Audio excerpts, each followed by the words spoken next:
Alright, welcome to another game of Warhammer Fantasy. This is game one of a tournament we just had last weekend. The guy I'm playing, he plays Vampire Count's army, and he's easily one of the best players in the state of North Carolina. One of the best skilled players I've met, and I've never played him before. In fact, at the end of last year when we had our 42-person league, he won it, and I came in second place. So I was really curious how this game was going to turn out. So there's the board. Really, as you can see, there's just a big open field between us. On the right, you'll see it better later, but that's a piece of impassable terrain it's actually quite huge that plays us, some part in this.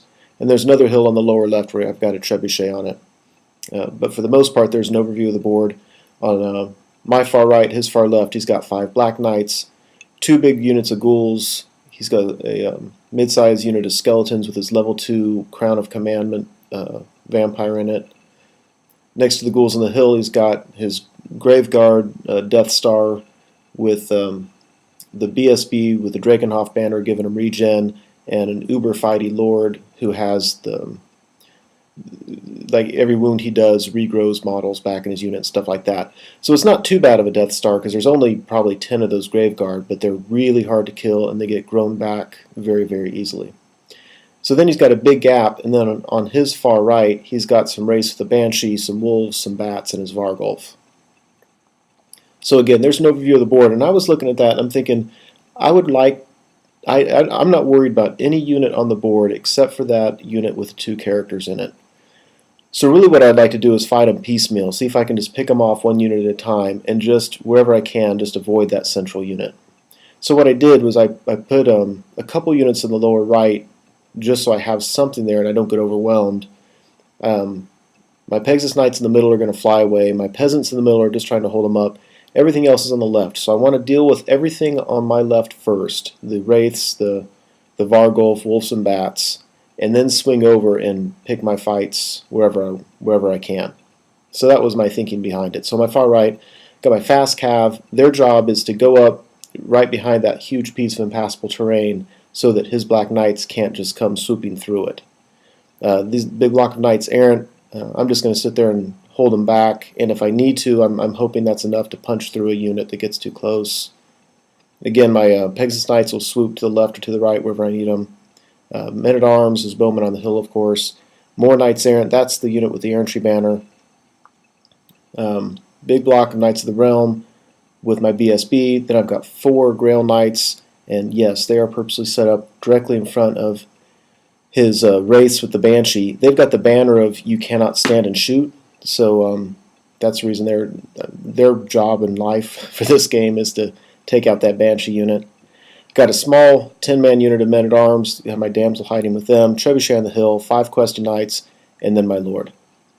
There's a little Noblar behind that small unit of Men-at-Arms. We had a scenario where you just put a Noblar on the table and you'd guessed ranges, kind of like a stone thrower, that had no effect on the game, but just you treat it like a stone thrower, and whoever got more hits got a couple extra scenario points. And so I'll probably forget it later, but he ended up getting more than I did, and so he got this 2 scenario points, and I got nothing. Anyway, VC turn 1. He moves up, as you can see.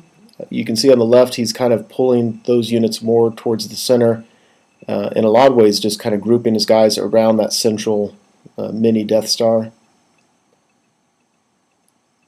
Not sure why that picture's in there. Another picture of what's going on. Oh wait, that's Brett turn 1. I'm sorry. His magic phase was uneventful. He only has like 7 power dice. So I move my Fast Cav up, like I said, and I have him there so that his Black Knights can't come scooting through that impassable terrain, because he can't end his turn within it. And if he goes past it, I'm going to be able to hit him in the flank with my my Knights Errant. So my Pegasus Knights are way on the right. What I'd like to do is just fly them over the top of his units and be in his rear with 4 Pegasus Knights. And I think I could just be a real headache for him if I can do that.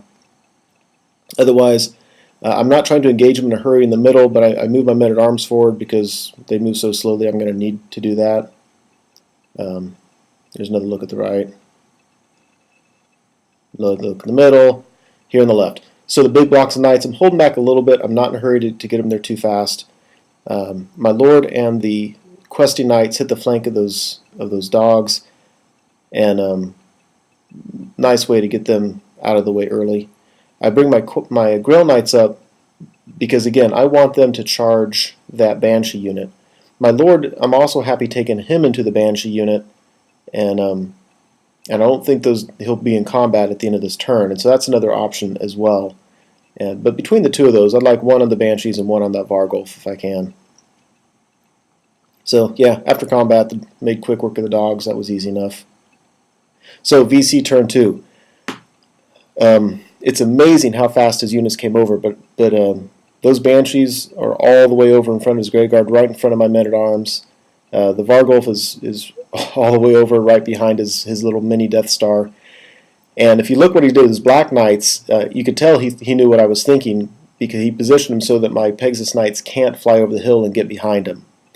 So kind of a bummer, because I wanted my Knights behind him, but if I'm keeping the Black Knights out of the game for now, I'm also happy enough with that. The Wraiths move so far over, my Grail Knights can't see him, so he's protecting them that way. So really, from being spread out all over the board on turn 2, he's all the way in the middle.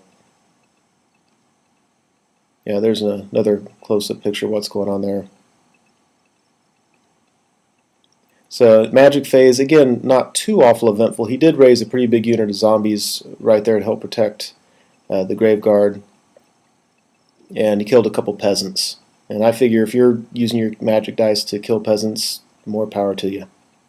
Alright, now on this turn I forgot to say it, but remember he had 3 bats there. The bats charged my men-at-arms. 2 of them were in contact with the damsel. He allocated the attacks there. I got lucky and he did no wounds on her, and then my peasants tore him up like they were nothing. So way to go, peasants. So Brett turn 2. Alright, so I didn't want him trapping me in the corner, so I went ahead and declared a charge with my Knights Errant into 1 unit of ghouls. Now in hindsight, I probably could have waited another turn, but whatever. I declared a charge with my Pegasus Knights into the other unit of ghouls, thinking that I should do enough wounds to win combat. I mean, not destroy him completely by any means, but his Black Knights won't be able to countercharge me. Just tie that other unit up. That way, if my Knights Errant don't bust all the way through, they don't get countercharged in the flank with a unit of ghouls. But of course, my Pegasus Knights failed their fear test, and so instead I moved my Fast Cav up so that they'll just have to take the charge so that my Knights Errant don't get charged in the flank. Here on the other side, my men-at-arms failed their terror test from the Wraiths, and so they fled.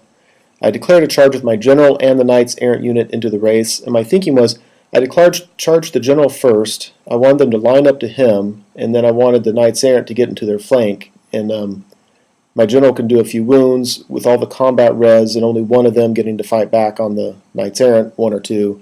I figured I'd be able to pop them through wounds and combat res. The problem was the General missed the charge by about half an inch, which was just painful. And then once he failed the charge, the Knights Errant couldn't get by him to make the charge. So that was disappointing. And otherwise, I just kind of moved up, as you can see. Now, this was a real dilemma for me, because part of me was tempted to charge that zombie unit. But the thing is, my Knights of the Realm couldn't fit in there because the Grail Knights were in the way. And this picture doesn't look like it, but it really looked like it at the time that I wasn't going to be able to fit in front of those zombies with the Grail Knights.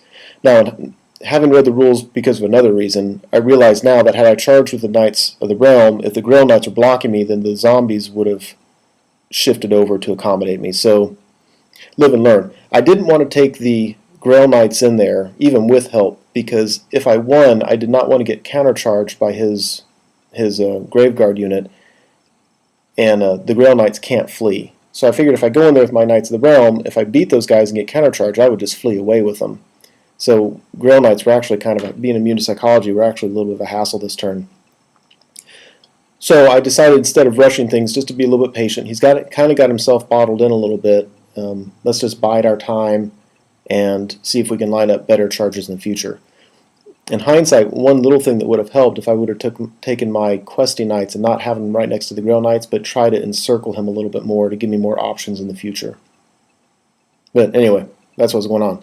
And then peasants on the hill fire at the Vargulf, needing 4s to hit and 6s to wound, and with 8 shots coming, they scored 2 wounds on the Vargulf, which is just insanely lucky.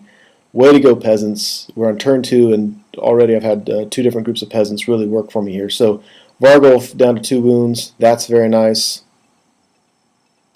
There's kind of another look at the board and what's going on. And then after combat, these Knights Errant took them down to 1 guy. And I mean, I don't know if that's a good thing or bad thing, whatever. But if you look at the board, his Vargulf's going to get a counter charge, or that vampire with the skeletons get to counter charge. My guess is it's going to be the Vargulf, and Knights Errant better be able to stand up to it, or it's going to get painful for him in a hurry. So that's bet turn 2. We'll see what happens turn 3 in the next section.